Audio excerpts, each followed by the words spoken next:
Hey guys, welcome back to my channel. So today I am doing my ContemporaryAthon TBR for ContemporaryAthon Round 5?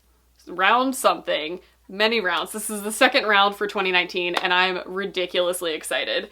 This is probably my favorite readathon that I do just because contemporary is what I turn to for readathons, so this is giving me an excuse to exclusively read contemporary and romance, which are my favorites. In case you guys have been living under a rock, ContemporaryAthon is hosted by some of my favorite people in the book community. We have Julie from Pages and Pens, we have Chelsea from Chelsea Darling Reads, not me, other Chelsea, Natasha from My Reading is Odd, and they brought on Melanie from Mel to the Any. It's just like the best of the book community. I adore them. And this is going to be running from September 23rd until September 29th. It's going to be a lovely week-long event. So as always, with all readathon TBRs, I'm coming at you with a very ambitious TBR. I am not good at doubling up books. I really like picking a book per challenge because that's like what I enjoy doing.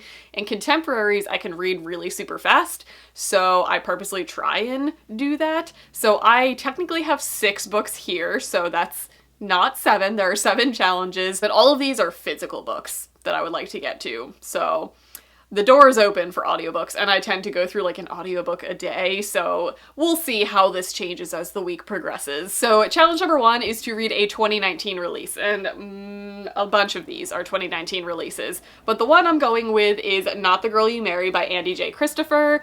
I've had this since a Polycon back in March, and this releases in November of 2019, so we are approaching release date, which means I need to get around to reading it.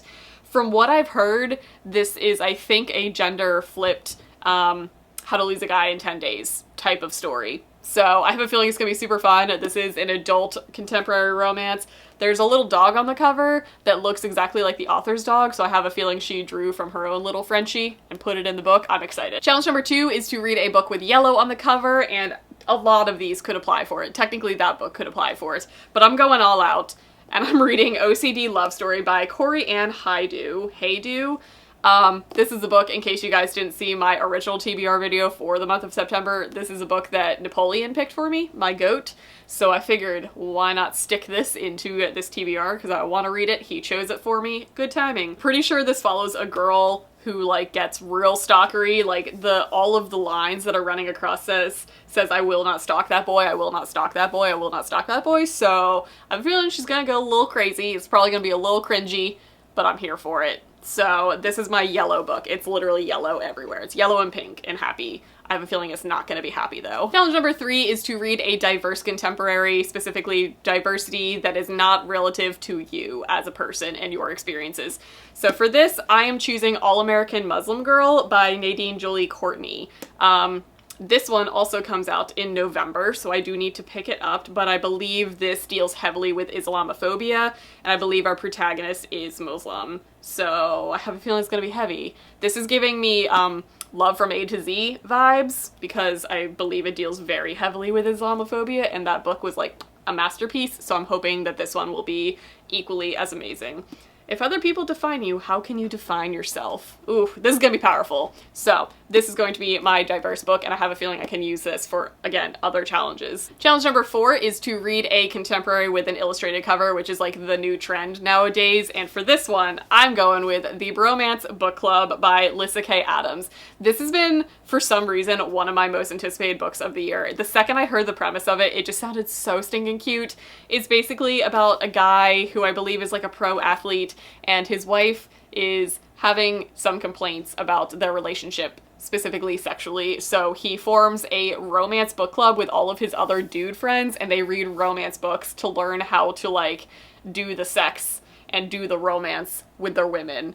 That's like one of the best concepts ever. I can't wait for this. And this is an illustrated cover. It's a 2019 release. There's yellow on the cover. There's also some flowers, which will lead me into another challenge. So this book is covering most of my bases, and this is one that I am like for sure getting to this week. Challenge number 5 is to read a dark/hard-hitting contemporary. And for this one, I'm busting out the tissues. I'm gonna try and read A Heart in the Body in the World by Deb Coletti.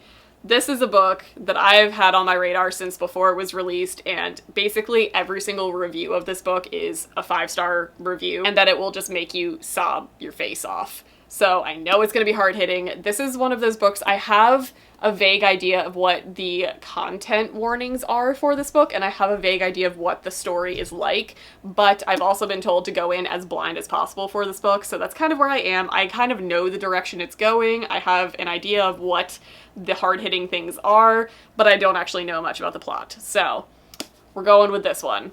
I'm gonna prepare my emotions. Challenge number 6 is to read a contemporary with plants on the cover, and for that, technically these both have plants, so I'm using this as a doubling up thing, because like he's holding some flowers, All American Muslim Girl, there's literally a flower on the spine. I've got a bunch of choices for that, but I also kind of want to leave some challenges open for audiobooks because I know that I'm going to be binging audiobooks while I'm at work during that week, so that one I can double up with a whole bunch, or I can choose another one. We'll see. And the very last challenge is to read a contemporary that is a beloved book of another member of the book community. And for this one, I gotta go with a host's favorite book, but I'm going with This Adventure Ends by Emma Mills because this is my last unread Emma Mills books, and I know that it is Julie's favorite Emma Mills book. And I'm pretty sure I've read Emma Mills books for ContemporaryAthon for the past 3 ContemporaryAthons, so I might as well finish out strong with this one because it fits so well, because I know that Julie loves this book, and also it's Emma Mills, it's short, I think it'll be perfect. And I feel like this is my tradition now. I always read an Emma Mills during ContemporaryAthon, so we're continuing the tradition. This is my tentative TBR pile for the week. It will most likely change, knowing me. I've been pretty good this year, actually. I've been sticking to TBRs really well, but this is what I have pulled. So that is going to be it for this video. If you guys are also participating in ContemporaryAthon, let me know down in the comments. Let me know what you're reading. I love this readathon. I'm so excited for it. So that's gonna be it. I hope you guys enjoyed, and I'll see you guys in my next video.